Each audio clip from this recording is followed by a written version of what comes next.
Once you have your Jam open, you have a few different menus. So up here at the top, you have your undo button and your zoom button. You also have the ability to change the background.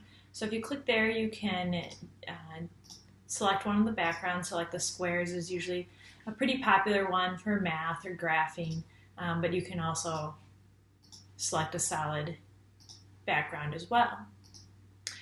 The clear frame button will remove everything but the background.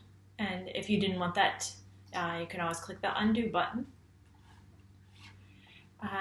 On the side here are your editing options. So if you click the pen, you have a couple different pen options. So you have the pen and you have the colors. And there's not a lot of customization, so it's kind of limited.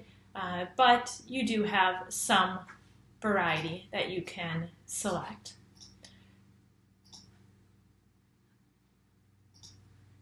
If I wanted to change it, so a marker,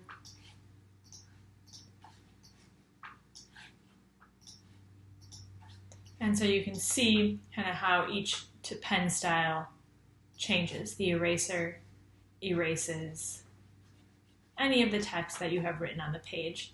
If you need to move an object around, this is the select tool. So this is where if I wanted to move something around, resize it, I can use that tool.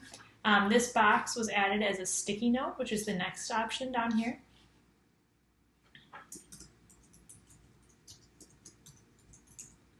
And I can change the color, or I could have no color at all if I just wanted a plain text box. Again, once I have that inserted on my page, I can move it around, resize it, rotate it. So this is nice if you're having a brainstorming with students. They could all put sticky notes on the board, and then you could have them color code them based on any kind of sorting criteria. You could also have them move them around or sort them into columns.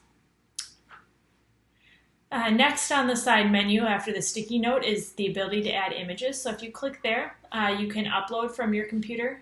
You can do a Drive Google image search right from here. So if I was adding, examples of a tree, I could select any of these images.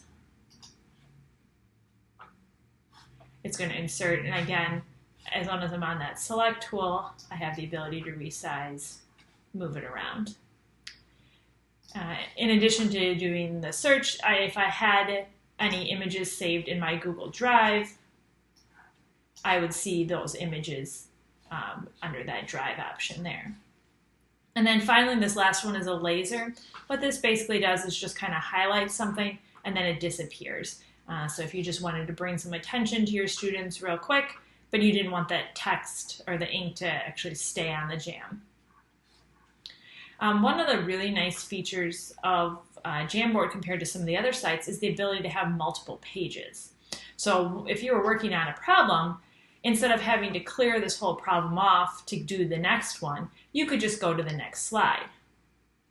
And you can either page from frame to frame with these arrows. Otherwise, if you click this, it'll show you all of the frames that are in here. So I created another example earlier that I used for a graphing example. If I wanted to create another blank page, I just hit the next button. When I expand this, I also have the ability to add additional frames anywhere in the sequence by clicking any of these blue buttons. And I can also drag and reorder these frames. So if I wanted them in a different order, it's easy to just move them around.